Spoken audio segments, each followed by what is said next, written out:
बेटा मैं डिस्कस कर लेता हूं। हाँ, मॉक में क्वेश्चन नंबर 19 चेक करो। देखो क्वेश्चन दिया है 1 mole of KClO3 is composed. अब ये तो सबको पता है KClO3 टूटेगा तो किस में टूटेगा? KCl प्लस O2, ठीक है। And excess of aluminium is burnt, मतलब अब रिएक्शन बैलेंस कर लो बेटा, बातें नहीं है भाई। देखो ये 2 और ये 3 और ये 2, ऐसा ही होगा ना।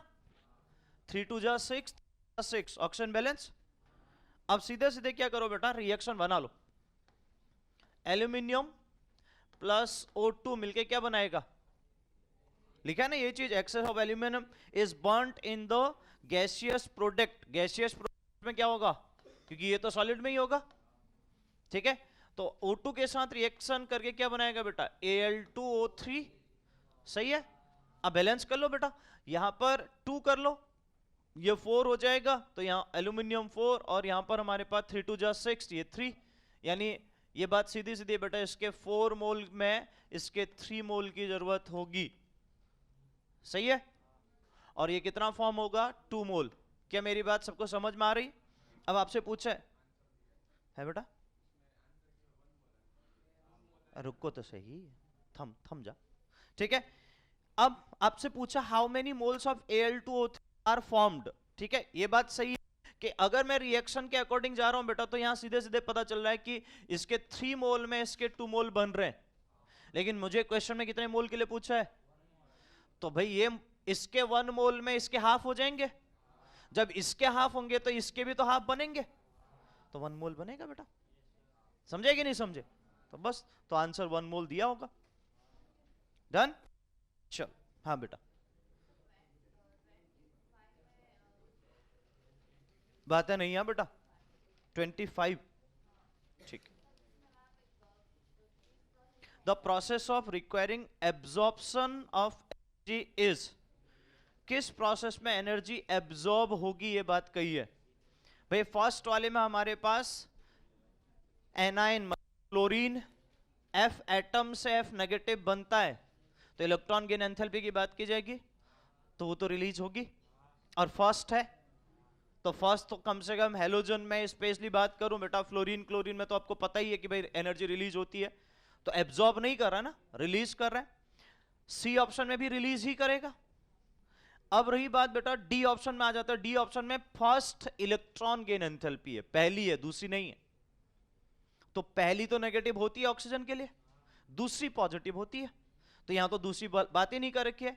तो रही बात केवल के ऑप्शन कौन सा बेटा? बी, क्योंकि वहां H से H पॉजिटिव बन रहा है, तो H से H पॉजिटिव बन रहा है मतलब क्या होगा? आयन बन रहा है, वो भी कैटायन बन रहा है, तो कौन सी एनर्जी चाहिए? और आयनाइजेशन एनर्जी कैसी होती है? पॉजिटिव। पॉजिटिव का मतलब एब्जॉर्ब करेगा, ये हो जाएगा बेटा, ठीक है। ओके, और बोलिए, और बोलो बेटा, किसी को कोई डाउट? हाँ,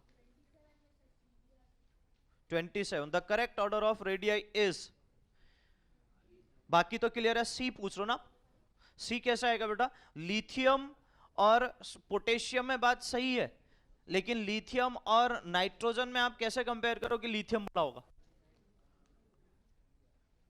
लिथियम और नाइट्रोजन आपके सेम पीरियड के एलिमेंट्स है ना, है कि नहीं? लिथियम का साइज कैसे बड़ा होगा? लिथियम का साइज कैसे बड़ा होगा नाइट्रोजन से?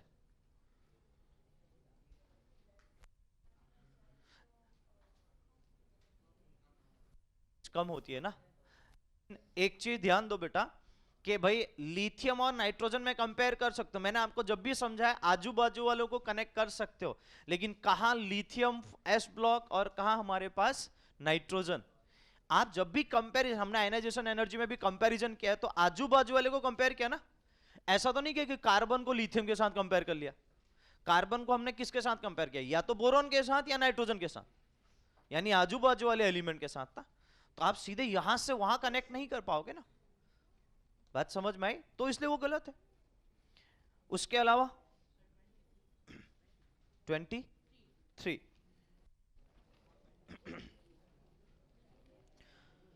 द लिमिटिंग, बेटा बातें काहे को हो रही भाई, the limiting line in bound series will have a frequency of, सबसे पहले ध्यान दो बेटा, आपको मैंने बताया था कि भाई जब भी कोई भी सीरीज अगर आप देख रहे हो वहां से नंबर ऑफ लाइंस कितनी आ रही है, तो उसके लिए अब उसने क्या कंडीशन किया, क्वेश्चन को एक पॉइंट में आपको थोड़ा सा चीजों को ट्विस्ट किया है कि आप समझोगे कैसे, और जो समझ गया बेटा उसका आंसर आ जाएगा, जो नहीं समझा उसका आंसर नहीं आने वाली, बात सीधी सीधी है। अब यहां क्वेश्चन लिखा है लिमिटिंग लाइन, मेरे लिमिटेशन आ जाएगी, ये तो सब समझ रहे हैं। अब लिमिटेशन कब आएगी बेटा, जब मैं इंफिनिटी पे जाऊंगा, सही है कि नहीं है। अब मैं जब इंफिनिटी पे जाऊंगा, क्योंकि इंफिनिटी पे जाऊंगा तो वहीं से मेरे लिए नंबर ऑफ जो लाइंस आएंगी वही लिमिटेशन हो जाएंगी। इंफिनिटी से पहले तो मेरे लिए लिमिटेशन है ही नहीं, फिर तो मैं कितनी भी बना सकता हूं। क्या मेरी बात सब समझ पा रहे हैं। इंफिनिटी से नंबर ऑफ लाइंस क्या होंगे बेटा, लिमिटेड हो जाएंगी। मतलब अगर मेरे लिए लिमिटेशन पूछा है तो वो केवल इंफिनिटी से पॉसिबल है, बाकी किसी केसेस में पॉसिबल नहीं है। तो ऑब्वियस है कि अगर लिमिटिंग पूछ दिया, लिमिटेशन कर दिया आपने, लिमिटिंग लाइन की बात कर दी, तो आपको सीधे सीधे बामर सीरीज के लिए n1 क्या हो जाएगा 2 और n2 क्या हो जाएगा बेटा इंफिनिटी। तो बस अब आप 1/λ वाला फॉर्मूला लगाना है वो लगा लो, ठीक है, पहले वही कर लो। नहीं लगाना है, अगर आपको कहना है कि भाई हमें ये नहीं लगाना है तो हमें डेल्टा ई वाला फॉर्मूला लगा लो, वो भी आपको बता रखा है। तो डेल्टा ई वाला फॉर्मूला लगो, एनर्जी निकाल लो, फिर H equals to H new लगा लो, वहां से फ्रीक्वेंसी मिल जाएगी बेटा। समझे कि नहीं समझे। तो कंडीशन फिक्स है बेटा, क्वेश्चन आपको कनेक्ट करना है। क्वेश्चन को मैंने थोड़ा सा ट्विस्ट किया, तो उससे ये नहीं समझो बेटा कि भाई आपका कॉन्सेप्ट कोई चेंज होने वाला है या कुछ नए कॉन्सेप्ट से क्वेश्चन आए, नहीं, आपने जो पढ़ा है बस उसी को ध्यान रखना। हाँ ये जरूर है कि बार बार ये आपको के गया हूं कि आपको नए नए क्वेश्चन मिलने चाहिए, तभी आप सीखते हो।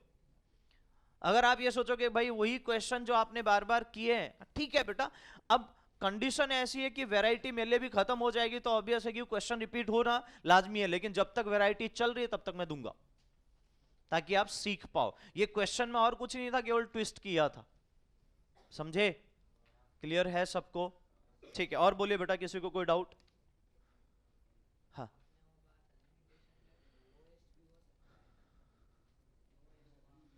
लोएस्ट कैसे होगा बेटा, बता ना।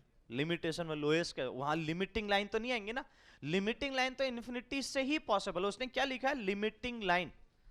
आपके लिए लिमिटेशन केवल और केवल कहां से आ सकता है बेटा, इनफाइनाइट से, उससे पहले लिमिटेशन नहीं है, ठीक है।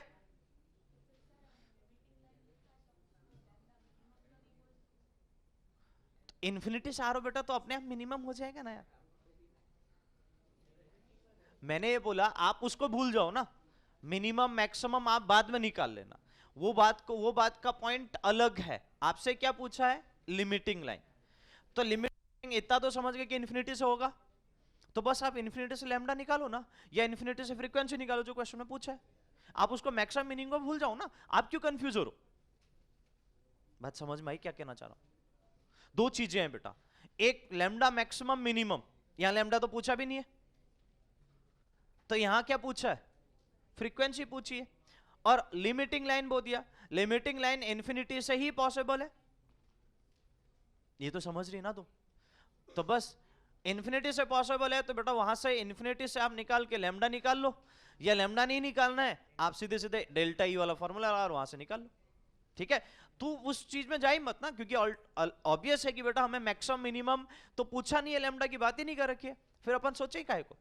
हाँ जिसको कनेक्ट होता है वो इजिली कनेक्ट कर ले, जब अपने को पूछे नहीं तो उस रास्ते, ठीक है ना।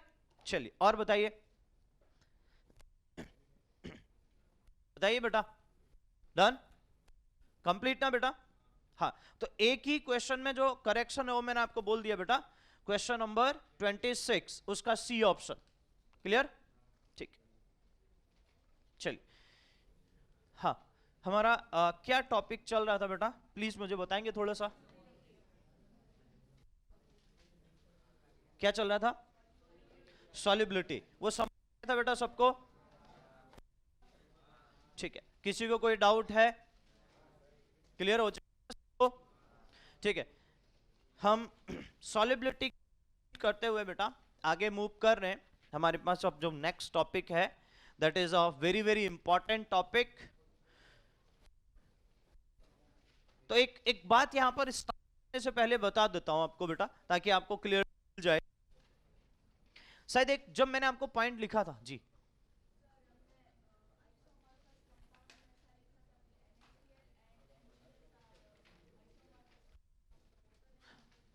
भाई प्लीज यार, ठीक है ना? हाँ जी, है ना, उसी को तो एग्जांपल लिखा ना अल्टीमेटली हमने लास्ट में। 3 कैटेगरी बताइए मैंने आपको। आप क्यों कंफ्यूज हो रहे हो बेटा? पहला कंडीशन क्या लिखा है? बाइनरी कंपाउंड लिखा है क्या? तो फिर ऑक्सीसॉल्ट्स अलग हैं, बाइनरी कंपाउंड अलग है बेटा। 3 अलग अलग कंडीशन है ना बेटा, तीनों को मैं कैसे ओवरलैप कर लूं? एक बाइनरी कंपाउंड है, एक ऑक्सीसॉल्ट्स का पार्ट है, एक एलम का पार्ट है। तो 3 अलग अलग कैटेगरी। मैंने आपको बोला कि 3 तरीके से मैं एक्सप्लेन करूंगा आइसोमॉर्फिज्म को, तो 3 तरीके से आपको बताए। अब उसको आप मिक्सअप क्यों कर रहे हो? ऑक्सीसॉल्ट्स जहां ऑक्सीजन और हमारे पास कोई नॉन मेटल का प्योरली बॉन्ड का कोवेलेंट बॉन्ड का होना मस्ट है, तो ऑक्सीसॉल्ट से ही बनेगा। यानी ऑक्सीजन होना चाहिए, साथ में दूसरा नॉन मेटल होना चाहिए जिनके बीच में कोवेलेंट बॉन्ड हो।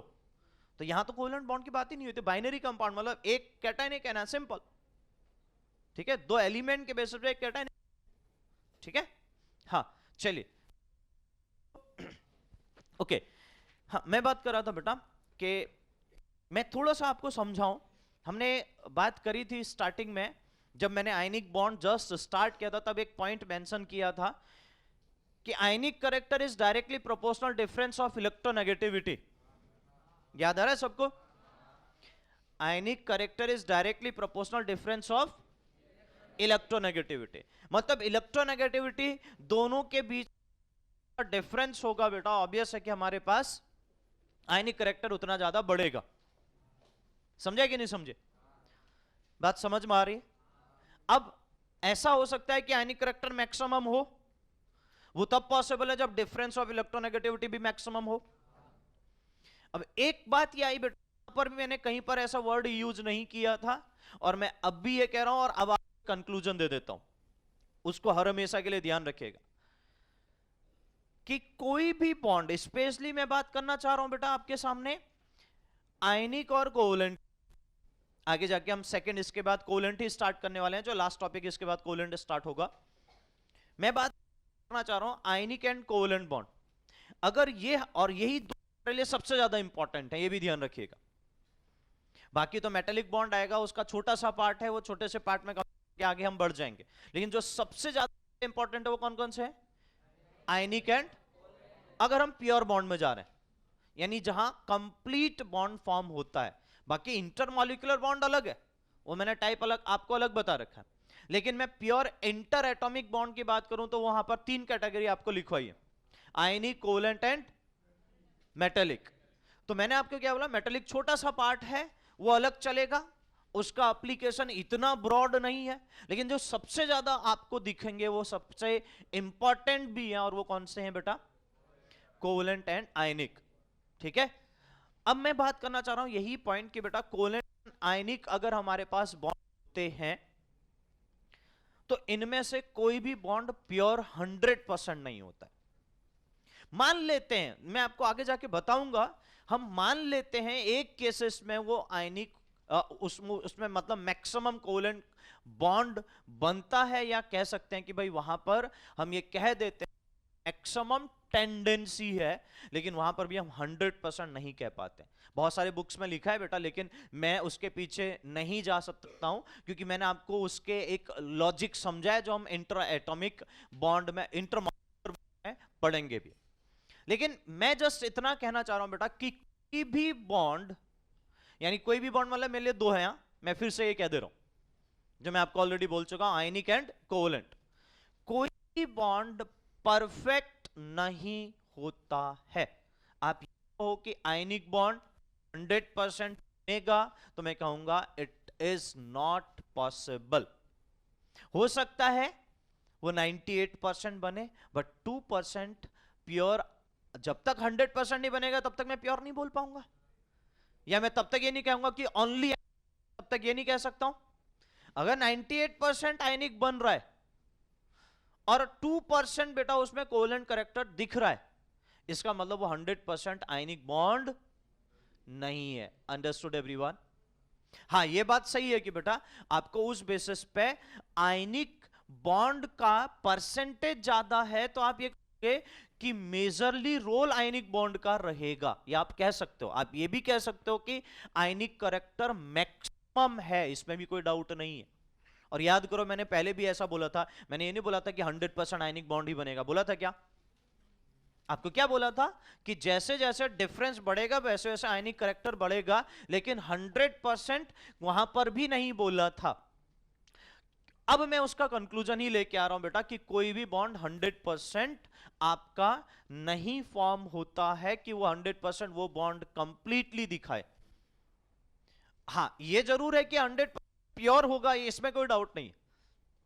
आयनिक है तो 100% आपका वो बॉन्ड बना रहा है, इलेक्ट्रॉन का एक्सचेंज हो रहा है। लेकिन प्योर बॉन्ड मतलब, प्योर मतलब या तो आयनिक होगा या कोवेलेंट होगा, तो बॉन्ड तो प्योर बन रहे हैं, इसमें कोई डाउट नहीं है। लेकिन मैं ये कहना चाह रहा हूं बेटा कि ये जरूरी है कि 100% वहां आयनिक ही बने। तो इससे ये कंप्लीटली कंक्लूजन निकल रहा है बेटा कि कोई भी बॉन्ड कंप्लीट 100% किसी भी कंपाउंड या किसी भी आयन के बीच में नहीं फॉर्म होता है। तो मैं कह सकता हूं, अगर मैंने ये स्टेटमेंट आपको बोल दिया बेटा, तो मैं कह सकता हूं कि कोई भी बॉन्ड परफेक्ट, आपका परफेक्ट का मतलब समझ पा रहे हो, 100%, तो वो 100% या परफेक्ट नहीं होगा। अगर बेटा हमारे पास, मैं वही पॉइंट आपको बोल रहा हूं, अगर मेरे पास बॉन्ड है तो उसमें कोवेलेंट कैरेक्टर दिखेगा, अगर मेरे पास कोवेलेंट बॉन्ड है उसमें आयनिक कैरेक्टर भी दिखेगा। ये भी हम पढ़ेंगे, ये भी हम आगे डिस्कस करेंगे जब हम कोवेलेंट बॉन्ड में कंप्लीटली आ जाएंगे। क्या मेरी बात सबको समझ में आ रही है? अब मैं ये कहना चाह रहा हूं बेटा कि ये ध्यान दो, ये सब चीजें पीछे है, ये देखा गया तभी पता चला। लेकिन हां, इतना जरूर आपको बोल देता हूं, अगर 98% सपोज करो 98% या 90, तो मैं ये कहूंगा कि बेटा करेक्टर ज्यादा है, कोवेलेंट करेक्टर कम है, बट प्योर नहीं है। समझे कि नहीं समझे? और जितना आयनिक करेक्टर ज्यादा होगा तो फिर वो आयनिक बॉन्ड के जितने भी केसेस हैं या प्रॉपर्टीज हैं उनको ज्यादा प्रिफर करेंगे। ये बात सही है ना? समझे कि नहीं समझे? अरे समझ पा रहे हैं? हाँ, तो मेरा पॉइंट है बेटा कि अगर किसी में आपका मैक्सिमम आयनिक करेक्टर है तो वो किसकी प्रॉपर्टी को शो करेगा? आयनिक कंपाउंड के या आयनिक जो बॉन्ड है उनकी प्रॉपर्टी को शो करेगा। तो इसी वजह से बेटा यहां पर अगर कोई भी कंपाउंड अगर वाटर में आपका सॉल्युबल हो रहा है, जैसे मैंने सॉल्युबिलिटी की बात कर रखी थी, अगर सॉल्युबल हो रहा है तो आप ये समझ के उसमें आयनिक करेक्टर मैक्सिमम है। समझे कि नहीं समझे? अब मुझे बताओ बेटा, जो मैंने ये पॉइंट लिखा है आपके सामने कि जिसकी लैटिस एंथैल्पी ज्यादा होगी उसके पीछे भी रीजन चलते हैं, बहुत सारे साइज पे भी डिपेंड कर, सारे फैक्टर्स होते हैं। तो अल्टीमेटली पॉइंट ये उठता है कि हमारे पास अगर कोई भी कंपाउंड हमारे पास वो वाटर में सॉल्युबल है, इसका मतलब क्या है कि उसमें आयनिक करेक्टर ज्यादा as compare to covalent character. ठीक है, तो आयनिक करेक्टर ज्यादा होगा बेटा तो सॉल्युबिलिटी, पोलर सॉल्वेंट यानी water is a universal solvent, तो उस वाटर में उसकी सॉल्युबिलिटी क्या होगी बेटा हमारे पास? ज्यादा होगी, अगर हमारे पास वो आयनिक करेक्टर ज्यादा दिखाएगा तो। क्या सबको समझ में आए? पहले ये पॉइंट क्लियर हुआ?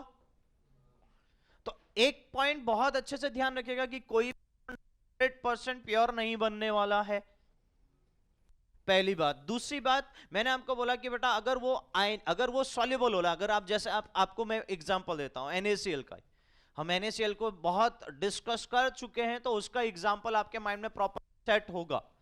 तो मैं कहूंगा कि बेटा NaCl की बात कर रहा हूं, तो NaCl पानी में डिसॉल्व हो जाता है, ये सबने देखा है। अब डिसॉल्व हो रहा है तो इसका मतलब ये है कि बेटा उसमें जो आयनिक करेक्टर है ज्यादा है या मैक्सिमम है, इसलिए वो इजीली डिसॉल्व भी हो जाता है। समझे कि नहीं समझे? अगर उसमें कोवेलेंट करेक्टर मैक्सिमम होता तो उसकी सॉल्युबिलिटी कम हो जाती बेटा। अब ऐसे बहुत सारे एग्जांपल आप देखोगे जहां पर आपको खुद ये रियलाइज होगा कि भाई वहां पर हमारे पास कोवेलेंट करेक्टर ज्यादा होने की वजह से उसकी सॉल्युबिलिटी कम हो गई।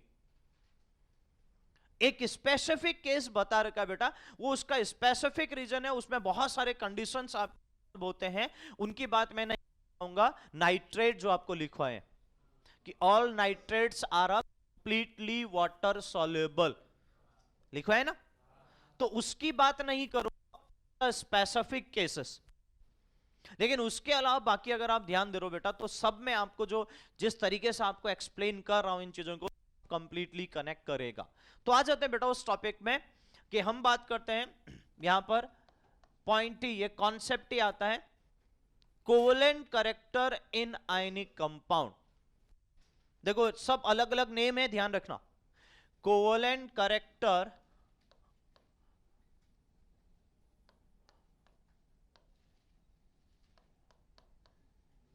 इन ionic compound, ionic compound,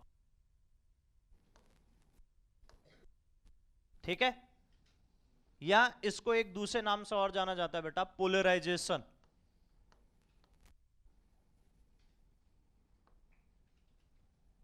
polarisation,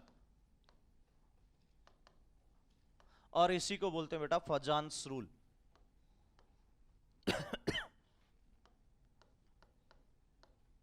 फजान्स rule,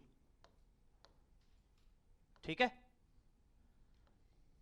that is very very important. मैं फिर से कह रहा हूं बेटा, हैशटैग बिल्कुल बना लेना क्योंकि बहुत ज्यादा इंपॉर्टेंट है, ठीक है। क्वेश्चन बनते हैं, बहुत अच्छे लेवल के क्वेश्चन बनते हैं, कॉन्सेप्ट को समझिएगा, कॉन्सेप्ट को दिमाग में सेट करिएगा, भी चीज रटना मत, क्योंकि अगर आप रटने में गए तो ये चीजें सब खराब कर देगा, क्योंकि सब लॉजिकल पार्ट है, कॉन्सेप्ट को समझना मस्ट है।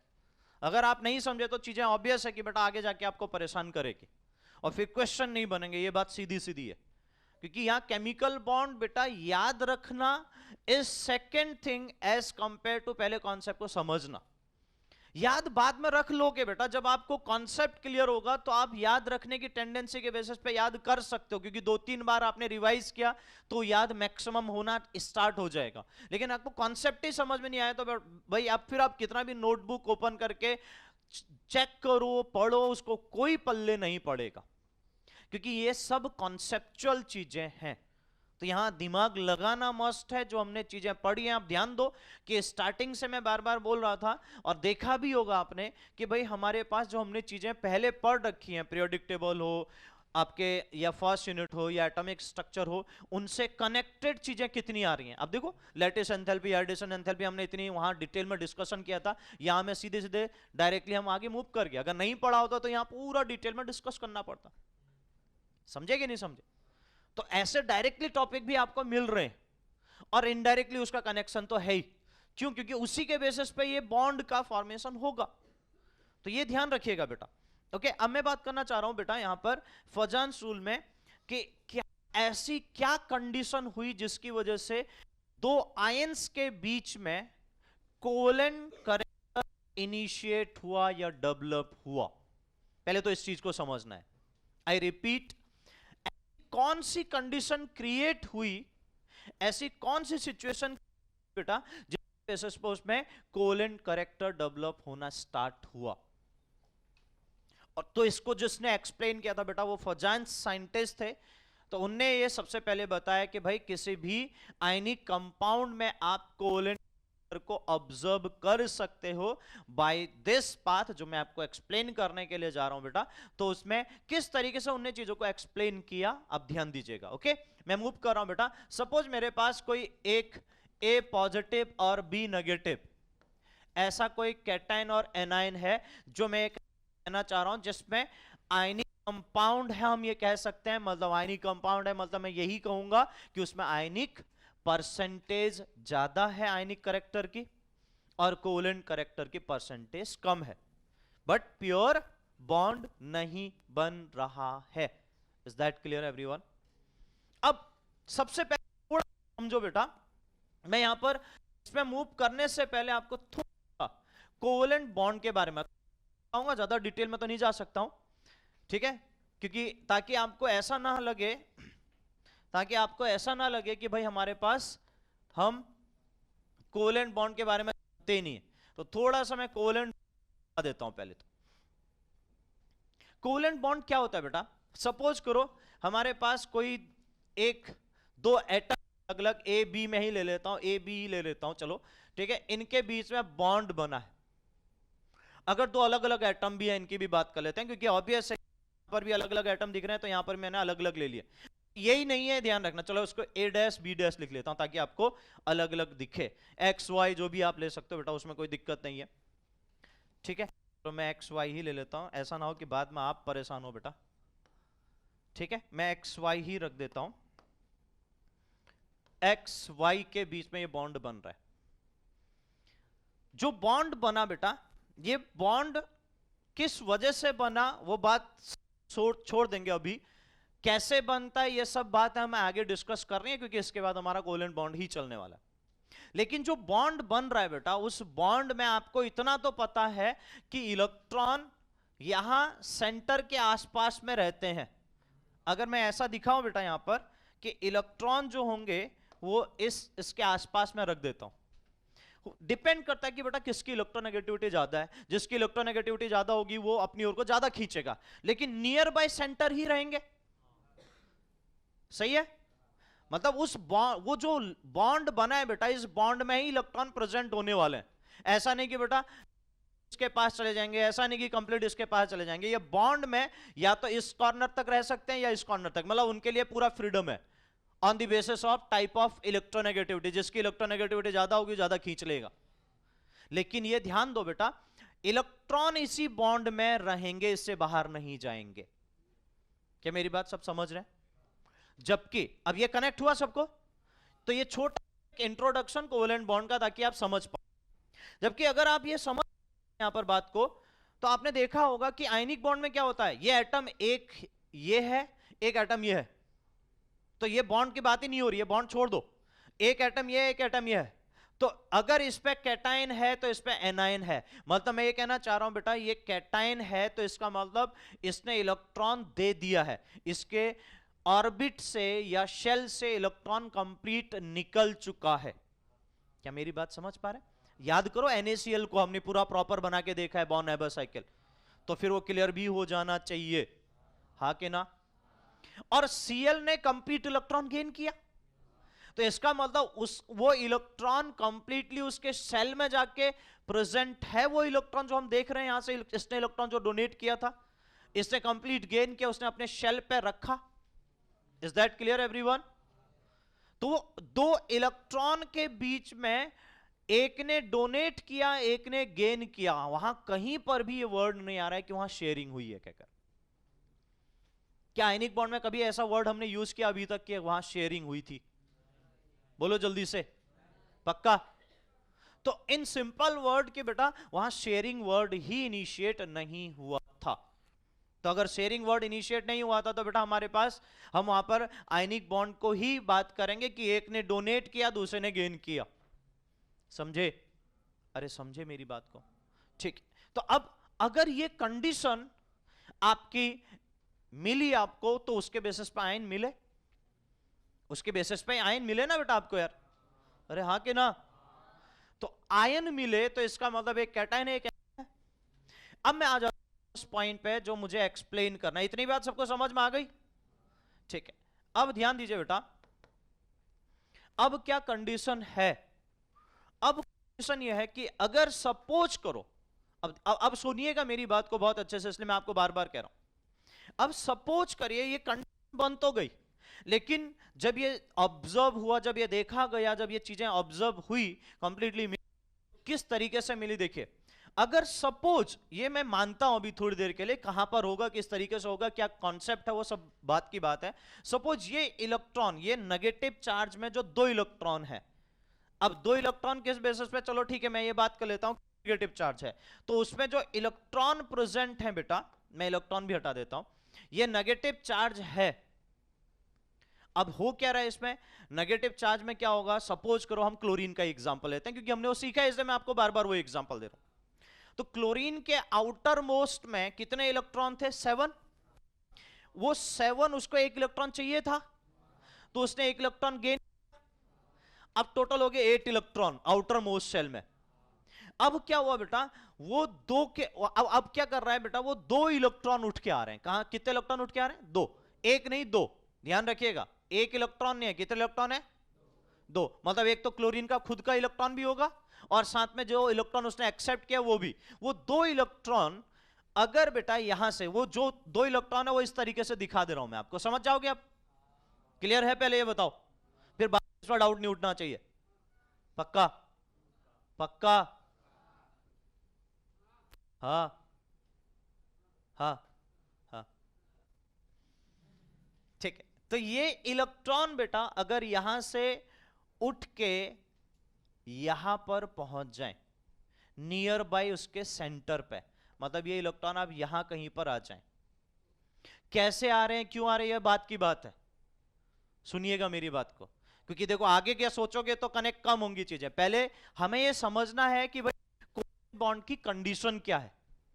मैं ये कहना चाह रहा हूं बेटा, अगर वो इलेक्ट्रॉन यहां से उठ के हमारे पास इसके सेंटर में पहुंच जाए, क्यों पहुंचेंगे, किस बेसिस पे पहुंचेंगे, that is a secondary part, ठीक है, समझे ना मेरी बात को। अब ये इलेक्ट्रॉन जैसे इस सेंटर पहुंचेंगे तो ऑब्वियस है कि बेटा इसके न्यूक्लियस से दूर, लेकिन इसके न्यूक्लियस के आप थोड़ा पास में आगे, तो ये सेंटर पे आए तो ऑब्वियस है कि बेटा अब जब सेंटर पे आएंगे, अब दोनों के वो बीच में इलेक्ट्रॉन रहना स्टार्ट कर जाएगा, और दोनों के बीच में इलेक्ट्रॉन रहना स्टार्ट करेगा तो दोनों के शेयरिंग पे पार्टिसिपेट होना स्टार्ट हो जाएगा, इधर भी पार्टिसिपेट करेगा, इधर भी पार्टिसिपेट करेगा, वर्ड आ जाएगा शेयरिंग, यस और नो। तो मतलब हमारा मेन पर्पस क्या है कि भाई वो इलेक्ट्रॉन को उठा के कहां रख दे, हम सेंटर पे, समझे कि नहीं समझे। अगर वो इलेक्ट्रॉन उठ के सेंटर पे आ जाता है बेटा, क्यों आएगा, मैंने बोला क्यों आएगा, किस वजह से आएगा, क्या कंडीशन है, वो सब कंडीशन को बाद में डिस्कस करेंगे, पहले ये समझे कि कोवेलेंट कैरेक्टर जनरेट हुआ कैसे। तो कोवेलेंट कैरेक्टर का इनिशिएशन हुआ इस वजह से कि बेटा ये इलेक्ट्रॉन यहां से उठ के उन दोनों के सेंटर पे आना स्टार्ट हुए, अब जैसे सेंटर पे आना स्टार्ट हुए तो वो दोनों के साथ शेयर्ड होना स्टार्ट हो गया, जिसकी वजह से कोवेलेंट कैरेक्टर का जनरेशन हो गया। Understood everyone. अब ये कैसे होगा, ये सब कंडीशन पे डिपेंड करेगा या फैक्टर पे डिपेंड करेगा। क्या मेरी बात सबको समझ में आ रही है, यस और नो, ठीक है। अब ध्यान दो, जितना बोल रहा हूं उतना ध्यान रख, लॉन पेयर उधर कोवेलेंट बॉन्ड में बोलेंगे, ठीक है ना, ओके। क्या मेरी बात सबको समझ में आई, ठीक। अब कनेक्ट बेटा, ये जो इलेक्ट्रॉन थे यहां से उठ के कंप्लीटली यहां पर आए, तो जैसे ही इलेक्ट्रॉन उठ के आए बेटा, तो इसके लिए 2 मेन पॉइंट डिपेंड करेंगे बेटा। इस कैटाइन के लिए जो फैक्टर डिपेंड करेगा उसे हम बोलते हैं पोलराइजिंग पावर। क्या बोलेंगे बेटा, पोलराइजिंग पावर, मतलब उस इलेक्ट्रॉन को किस पावर से कैटाइन खींच पा रहा है। मुझे बताओ, अगर ये कैटाइन उसको इलेक्ट्रॉन को खींच ले तो ये फिर अगर दे दे तो ऐसी कंडीशन तभी क्रिएट हो पाएगी कि भाई ये खींचेगा तो इलेक्ट्रॉन यहां से यहां आ पाएंगे। ये कंडीशन पॉसिबल है कि नहीं, बताइए, बिल्कुल पॉसिबल है। सेकंड कंडीशन बेटा, इस एनायन के लिए पोलराइजेबिलिटी, देखो ये टर्म अभी तो समझ में आ जाएंगे, लेकिन इनके लिए जो मीनिंग बता रहा हूं वो लिखिएगा। नहीं तो ऐसा ना हो कि बेटा आप वो मीनिंग छोड़ दो और अल्टीमेटली फिर बाद में परेशान हो, क्योंकि अभी तो समझ में आ जाएंगे, इसमें डाउट नहीं है बेटा, क्योंकि मैं आपको पूरा विजुअलाइज करवा रहा हूं। तो आपको वो पूरा पॉइंट को पूरा एक्सप्लेन भी करना है। पोलराइजिंग पावर का मतलब कि कैटाइन की पावर की इलेक्ट्रॉन को खींच पाए। और ये बात सही है बेटा ना, जो इलेक्ट्रॉन को खींचेगा वो कौन होगा? कैटाइन ही होगा। एनायन तो खींच नहीं पाएगा इलेक्ट्रॉन को, सही है कि नहीं है? तो खींचने वाला कौन है बेटा? कैटाइन। तो उसकी पावर जितनी ज्यादा होगी उतना इजीली खींच पाएगा कि नहीं खींच पाएगा? बताओ, अरे बताओ जल्दी से, यस और नो? पक्का? अरे एवरीवन, हाँ तो आवाज आनी चाहिए यार बेटा, पता नहीं क्या मतलब कहां सोए हो। दूसरी बात बेटा, polarisability, ability to donate electron. ये इसकी एबिलिटी कि अपने शेल में से इलेक्ट्रॉन को डोनेट करे। भले ही बेटा इसने इलेक्ट्रॉन दिया था, अब तो आ गया था किसके शेल में? उस नेगेटिव चार्ज जहां पर आया बेटा उसके शेल में इलेक्ट्रॉन आ चुका था। तो जब तक वो देगा नहीं तब तक क्या होगा बेटा? हमारे पास इलेक्ट्रॉन यहां जाएगा नहीं। तो इसके लिए इसकी एबिलिटी टू डोनेट इलेक्ट्रॉन। भाई बताओ, एक चीज बताओ, सपोज करो, सुनिएगा अच्छे से ताकि ये स्टोरी से आप चीजों को कनेक्ट कर पाओ।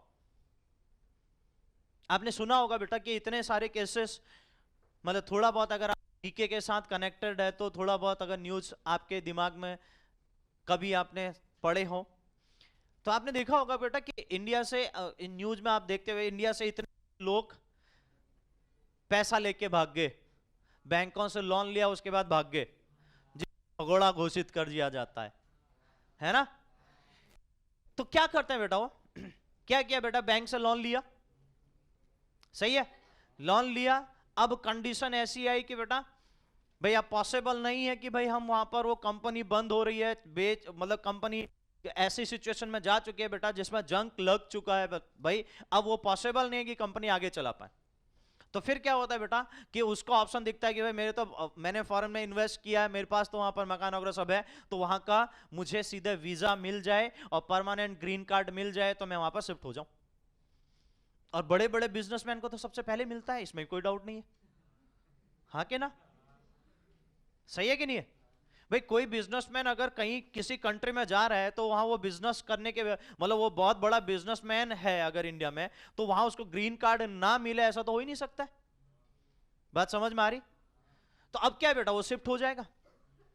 तो अब क्या है बेटा कि उस पर जो ऋण था, मतलब जो नेगेटिव चार्ज था, देखो मैं हिंदी में उसको ऋण बोल रहा हूं, ऋण मतलब उस कर्जदार बोलते हैं उसको बेटा, कर्जदार, ठीक है, जिस पे कर्ज होता है।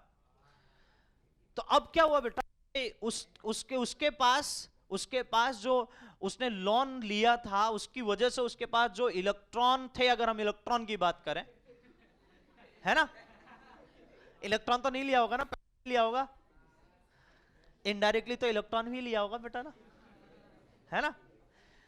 तो बेटा जो उसके पास पैसा है, अब अगर हो सकता है कि बेटा वो, अगर ये बात सही है कि भाई उसको ये दिखता, या उसको गवर्नमेंट ने, जैसे अभी उनके जो भाग चुके हैं उन पर केस चल रहा है, अगर मैं बात करूं तो अगर उनको इन चीजों से डर होता तो ऑब्वियस है कि क्या होता है बेटा, वो उस कर्ज को दे देते, कुछ भी करके देते, सही है कि नहीं है? तो अब दे देते मतलब उनकी एबिलिटी अच्छी होती, चाहे डर के दिया बट एबिलिटी अच्छी होती, कह सकता हूं। लेकिन यहां एबिलिटी अच्छी नहीं थी तो दिया ही नहीं, कर लो जो कुछ करना है, सही है कि नहीं है?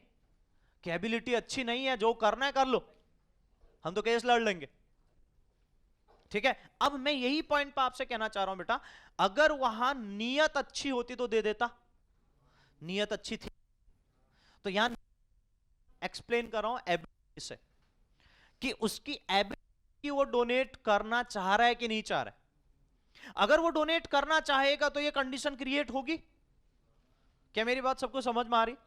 लेकिन अगर उसकी एबिलिटी नहीं है बेटा डोनेट करने की, ये कंडीशन क्रिएट नहीं हो सकती है, यस और नो? लेकिन मैं एक बात कह चुका हूं आपसे कि कोई भी बॉन्ड परफेक्ट नहीं है, मतलब कुछ ना कुछ एबिलिटी तो है डोनेट नहीं, सही है कि नहीं है? किसी की ज्यादा एबिलिटी होगी, किसी की कम होगी, बट डोनेट करने की एबिलिटी तो है, इससे तो इसमें कोई डाउट नहीं है बेटा। क्या मेरी बात सबको समझ में आ रही? क्योंकि अगर अगर सपोज करो जिसकी एबिलिटी 0% होती तो फिर वो डोनेट नहीं करता। बात समझ में आ रही ना? भले ये कितना भी खींचे बेटा, पावर कितने ज्यादा हो, लेकिन एबिलिटी नहीं है डोनेट करने की, ऑब्वियस है कि बेटा वो नहीं दे पाएगा। फिर तो प्योर कैटाइन एनायन ही रहेगा, फिर तो 100% आयनिक बॉन्ड ही बनना चाहिए था, जिसको मैं मना कर चुका हूं कि जो पॉसिबल नहीं होता है। क्या मेरी बात सबको समझ में आ रही? समझ पा रहे ना मेरी बात को बहुत अच्छे से एवरीवन?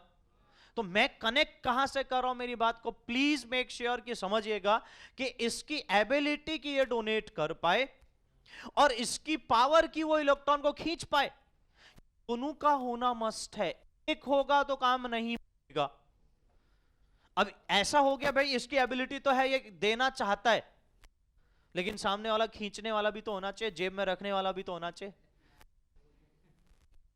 और जेब में तब रख पाएगा जब जगह होगी, हाँ कि ना? समझे?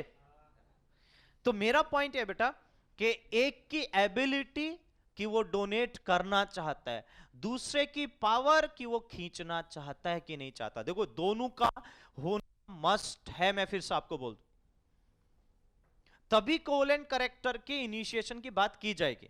और ऑब्वियस है कि बेटा अब आप समझ जाओ यहां से कि भाई अगर डोनेट करने की एबिलिटी होगी, ये एबिलिटी है, क्योंकि मैंने आपको ये बोल दिया कि 100% कोई भी आयनिक बॉन्ड एग्जिस्ट नहीं करता है, मतलब उसकी डोनेट करने की एबिलिटी तो है, हाँ कि ना? इसका मतलब ये भी होगा ना कि सामने वाले की खींचने की पावर भी होगी, यस और नो? क्यों? क्योंकि कैटाइन तो हर हमेशा इलेक्ट्रॉन को अपनी ओर को खींचना चाहता है ना, यस और नो? समझे कि नहीं समझे? तो इसका मतलब उसकी अट्रैक्ट करने की पावर भी होगी। तो यानी दोनों चीजें चल रही है, इसमें कोई डाउट नहीं है। Understood everyone? समझे? अब देखो, अब कंडीशन में आपको एक्सप्लेन करूंगा आगे, इतनी बात पहले समझे सब लोग, ये बताइए पक्का? तो अब बेटा अगर आप समझ गए, मैं इसको शॉर्ट फॉर्म में ले लेता हूं, इसको पोलराइजिंग पावर बोला जाता है, इसको पोलराइजेबिलिटी बोला जाता है, शॉर्ट फॉर्म में पीबी और पीपी, ओके? ताकि मैं जब फैक्टर की बात करूं तो आप समझ पाओ। अब मैं दूसरे पॉइंट पर आना चाह रहा हूं बेटा, ध्यान दीजिएगा। अब इसी चीज को थोड़ा सा आपके सामने एक पूरा कंडीशन से रिलेट करता हूं। अगर इसको मैंने यहां पर आपको यह बताया कि ये इलेक्ट्रॉन पेयर जो आप यहां पर बात करो कि नेगेटिव चार्ज से जो हमारे पास इलेक्ट्रॉन दो आए, वो जितना सेंटर की ओर को रहेंगे उतना कोवेलेंट कैरेक्टर जाए। ये भी पॉइंट लिखिएगा बेटा, मैं सब स्टेटमेंट बहुत इंपॉर्टेंट है, मैं फिर से बोल, क्योंकि आगे मैं क्वेश्चन जब दूंगा उस समय ये रिलेट करने में आपको काम आएगा। ये इलेक्ट्रॉन पेयर जितना सेंटर की ओर आएगा उतना कोवेलेंट कैरेक्टर ज्यादा होगा। ये इलेक्ट्रॉन पेयर जितना बी के नियर होगा उतना कोवेलेंट कैरेक्टर कम होगा। क्यों? क्योंकि पोलराइजेबिलिटी उसकी कम होगी ना। फिर बोलो हाँ कि ना? वही कंडीशन आ गई ना भाई, जितना इजीली डोनेट करेगा सेंटर की ओर को जाना चाहेगा और उतना सेंटर की ओर को रहेगा, हाँ कि ना? बस हाँ बोलने का जिम्मा केवल बॉयज ने लिया है क्या?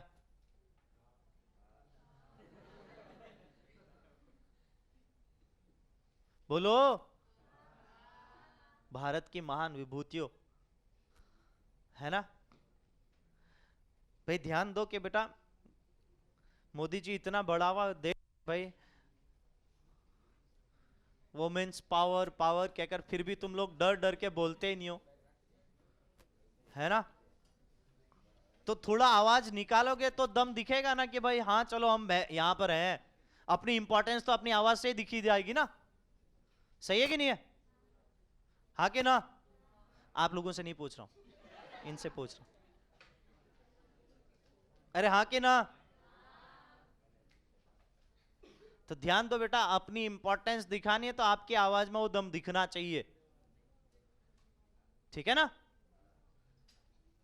आपसे नहीं पूछ रहा हूं, इधर इन दोनों से पूछ रहा हूं, यहां दो रो, समझ गए? ठीक। तो अब ध्यान देना बेटा, मैं बात ये कहना चाह रहा हूं, ये इलेक्ट्रॉन जितना सेंटर की ओर को रहेंगे उतना कोवेलेंट कैरेक्टर ज्यादा होगा, और जितना बी की ओर को ज्यादा रहेंगे, मतलब जितना बी के पास में ज्यादा रहेंगे बेटा, उतना कोवेलेंट कैरेक्टर कम होगा। क्या मेरी बात सबको समझ में आ रही है? अब मुझे बताओ, ये क्वेश्चन करने में हमें हेल्प करेगा कि नहीं करेगा? कि सपोज 4 मुझे कंपाउंड दे दिया और पूछा कि किसमें कोवेलेंट कैरेक्टर मैक्सिमम होगा, तो पहचानोगे कैसे कि भाई बी के जो इलेक्ट्रॉन है बेटा, वो हमारे इलेक्ट्रॉन किस केसेस में न्यूक्लियस की ओर को, या सॉरी किस केसेस में सेंटर की ओर को ज्यादा है। अगर सेंटर की ओर को जिसमें ज्यादा होंगे उसमें कोवेलेंट कैरेक्टर ज्यादा होगा, और अगर बी के न्यूक्लियस के पास में ही रहना चाहेंगे तो कोवेलेंट कैरेक्टर कम होगा। क्या मेरी बात सबको समझ में आई? यस और नो? जी, ए के पास होगा तो ए के पास कैसे हो जाएगा बेटा?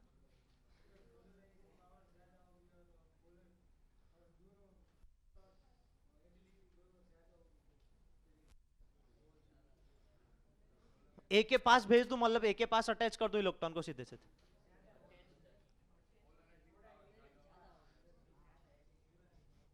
बेटा ए के पास अगर वो इलेक्ट्रॉन चले गए तो ये बेचारे ने इलेक्ट्रॉन दिया ही क्यों, मैं तो ये कहूंगा, फिर तो उसको देना ही नहीं था ना। जब जिसकी लेने की टेंडेंसी थी, फिर उसकी देने की टेंडेंसी नहीं होनी चाहिए थी ना, उसको कैटायन बनाना ही नहीं चाहिए था। समझे मेरी बात को मैं क्या कहना चाहता? जब उसकी पावर इतनी थी, मतलब ऐसी गलतियां तो शायद एटम नहीं करते, हम लोग करते हैं अलग बात है बेटा, एटम थोड़ा ना करेंगे कि वो भाई उससे पहले इलेक्ट्रॉन दिया, फिर उसने कहा नहीं नहीं मैंने गलत किया, इलेक्ट्रॉन दे। ऐसा तो नहीं होने वाला बेटा। ये गलतियां हम कर सकते हैं, मैं फिर से बोल, लेकिन ये चीजें नहीं करती हैं बेटा, ठीक है ना। मतलब इससे तो ऐसा हो गया ना कि फिर तो वो कंडीशन आ गई, हमने वाटर बना लिया, ना ना ना गलती से बन गया वाटर, नहीं वाटर नहीं बनना चाहिए, ठीक है ना भाई, ऐसा नहीं होगा, ये ध्यान रखिएगा। ओके, हाँ बेटा बात को समझिए।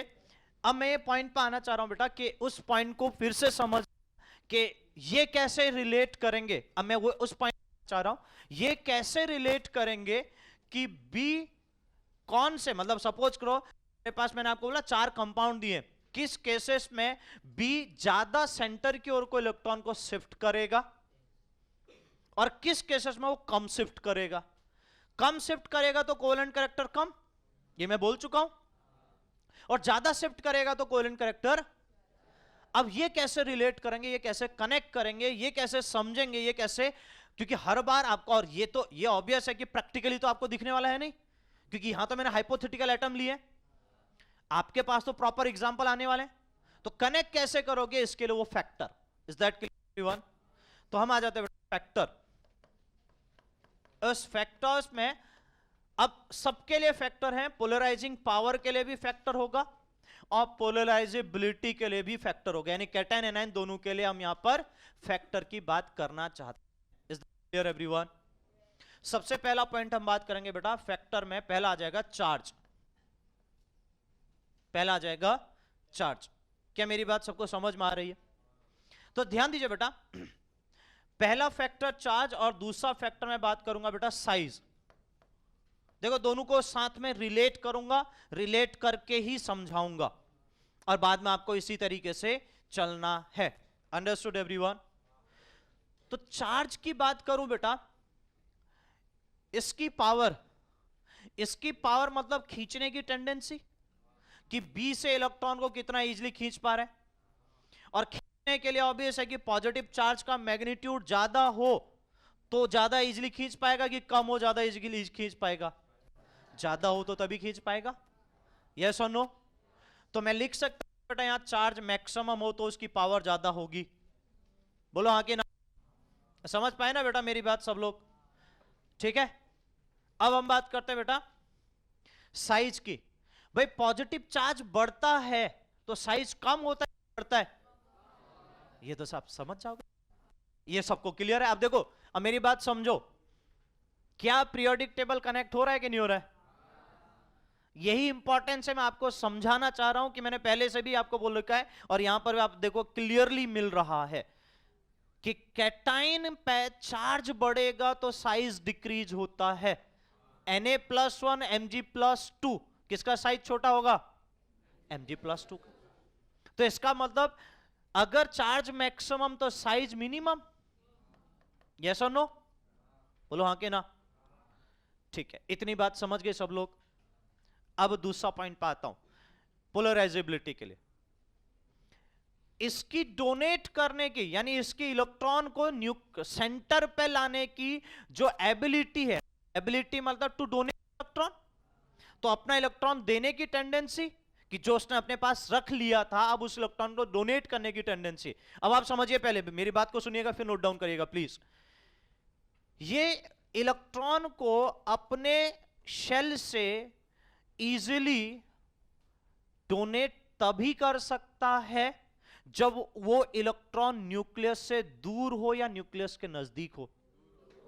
क्या मेरी बात सबको समझ में आ रही है? अब दूर होगा तभी क्या होगा? एबिलिटी भी होगी, तभी सामने वाला खींच भी पाएगा। यस और नो? तो अब मुझे एक चीज बताइए बेटा, अगर वो दूर हो ये कह दिया, तो दूर होने के लिए टेंडेंसी क्या है? साइज बड़ा होना चाहिए कि छोटा होना चाहिए? भाई सीधी सी बात है, कैसा होना चाहिए? तो मैं लिख सकता हूं कि बेटा अगर मैं साइज से जाऊं, साइज क्या होगा? मैक्सिमम। सही है? तब हमारे पास उसकी पावर क्या होगी बेटा? सॉरी, एबिलिटी क्या होगी डोनेट करने की? इजी होगी, या easily donate two electron. Yes और नो? समझ गए ना सब लोग?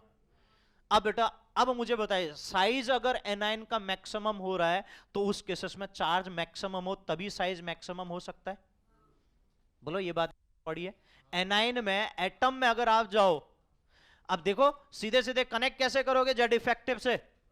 जिसका जेड इफेक्टिव ज्यादा उसका साइज छोटा या मिनिमम। सही है?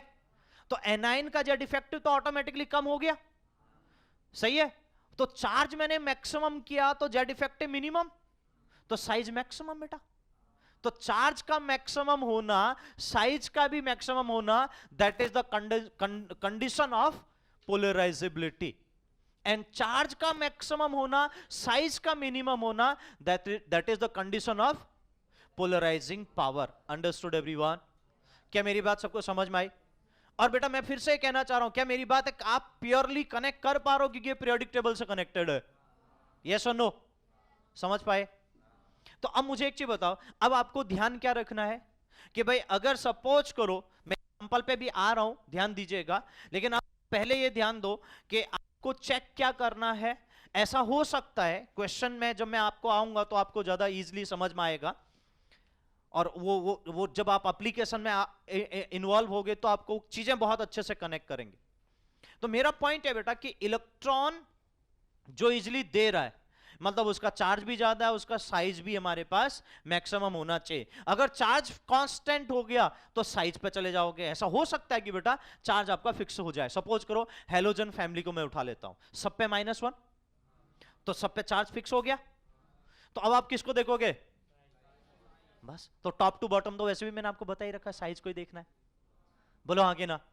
देखो फिर से यही इंपॉर्टेंस कि भाई आपको जब भी ग्रुप में मूव करना है तो किससे जाओगे, और जब भी पीरियड में मूव करना है किससे जाओगे? इलेक्ट्रो नेगेटिविटी से। क्लियर है ना सबको? तो बस यही दो चीजें हैं बेटा। अब मैं जा रहा हूं, अगर मैं आपको बोल रहा हूं कि सब पे -1 चार्ज है, तो आप ये बताओगे जिसका साइज बड़ा होगा बेटा वो पोलराइजेशन ज्यादा दिखाएगा। ये बात सीधी सीधी है, हाँ कि ना? अगर मैं एनायन की बात कर रहा हूं, गॉट इट एवरीवन? पक्का? तो अब अगर मेरे पास एग्जाम्पल के बेस पर आऊं, फिर मैं थोड़ा सा एक पॉइंट और बताऊंगा एग्जाम्पल के बेस पर। देखो अब मैं एक एग्जाम्पल ले रहा हूं ताकि आपको समझ में आ जाए।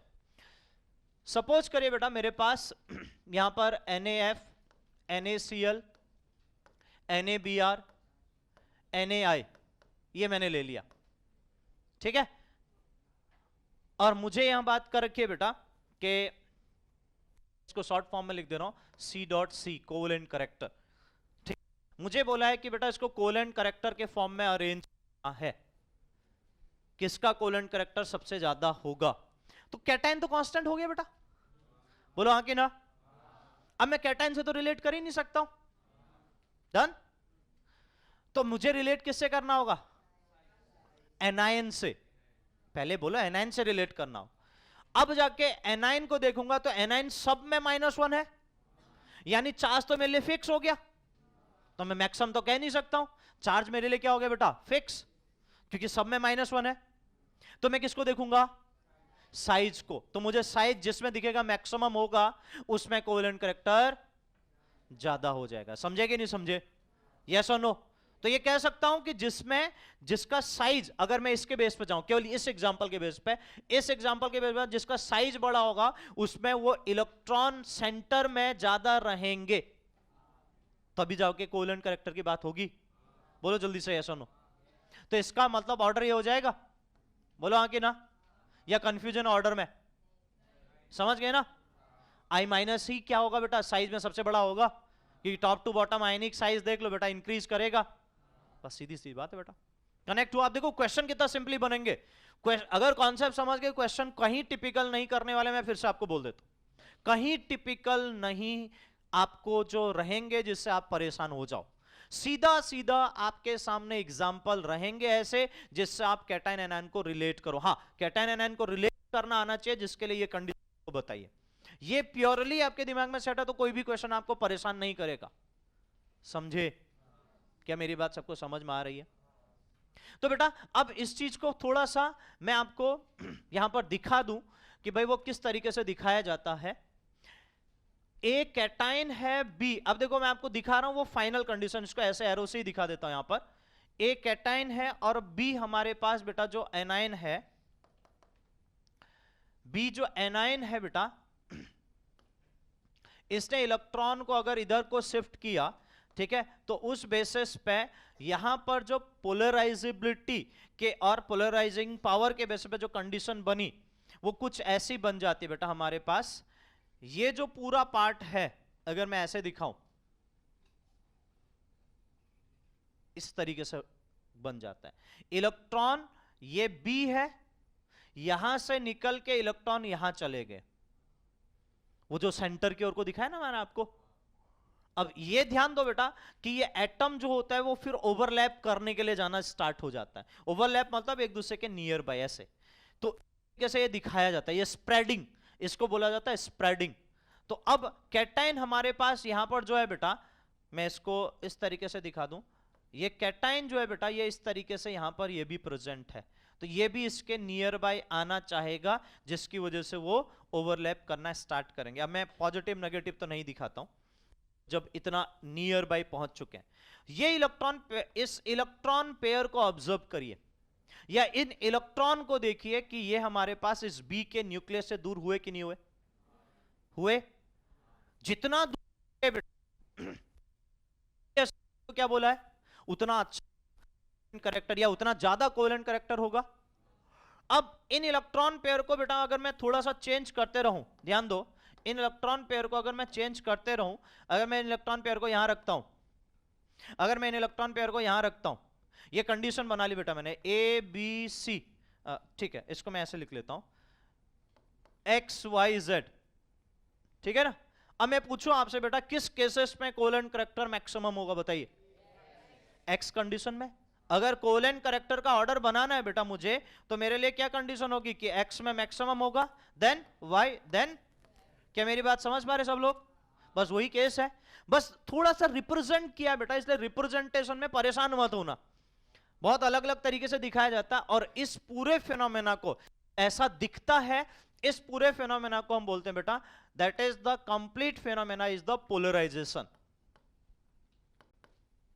समझे, इसको हम क्या बोलते हैं बेटा, पोलराइजेशन। इसी को बोला जाता है पोलराइजेशन। गॉट इट एवरीवन, अरे समझे। हाँ हाँ यही लिखा है ना, देखो यार, पहले ही डेफिनेशन मतलब आपको हेडिंग में ये डलवा रखा है कि इन सबको आपका एक ही नाम से जाना जाता है, ये एक ही चीज है। उस पूरे फिनोमेना को हम क्या बोल देते हैं बेटा, पोलराइजेशन।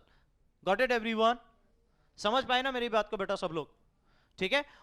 टेंडेंसी टू फॉर्म, इतना ज्यादा कोवेलेंट कैरेक्टर फॉर्म उतना पोलराइजेशन ज्यादा होगा, हम ये सीधा सीधा कहते हैं फिर।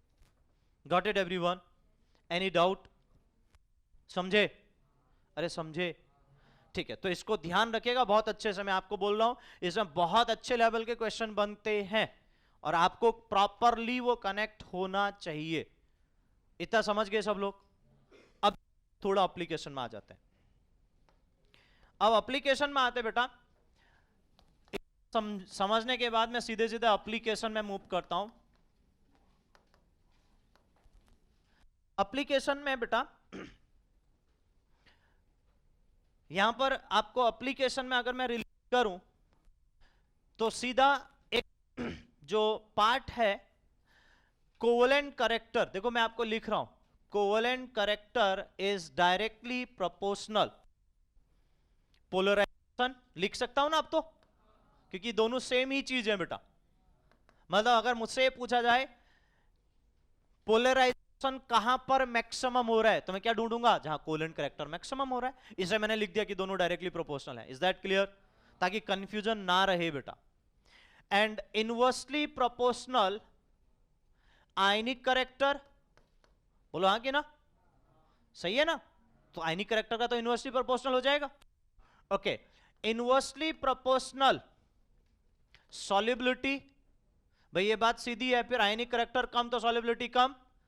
किस टाइप के सॉल्वेंट में? Polar solvent. ये भी जरूर लिख लेना बेटा, पोलर सॉल्वेंट, क्योंकि कभी कभी वो उल्टा कर देता है आपको। नॉन पोलर के लिए क्या हो जाएगा? रिवर्स हो जाएगा। ठीक है, डायरेक्टली प्रोपोर्शनल हो जाएगा। ठीक है, ये पोलर सॉल्वेंट की बात हो रही है। Is inversely proportional melting point, याद करो मैंने वहां लिखा है आपको हाई मेल्टिंग पॉइंट होता है ना? अगर आयनिक पॉइंट आयनिक है, आयनिक कंपाउंड जितना आयनिक परसेंटेज ज्यादा होगा मेल्टिंग पॉइंट उतना ज्यादा होगा। लेकिन अगर कोवेलेंट करेक्टर ज्यादा हो तो इनवर्स हो जाएगा। Is that clear everyone? अरे समझे? ठीक, स्पेसिफिक पार्ट है जो आपने सुना नहीं है बेटा, उसको मैं यहां पर लिखते हुए चल रहा हूं। Is in directly proportional, directly वहां पर बना दिया, इसलिए यहां पर लिख दे रहा हूं उसको। चलिए यहीं पर लिख देता हूं, colour imparting tendency, colour imparting tendency.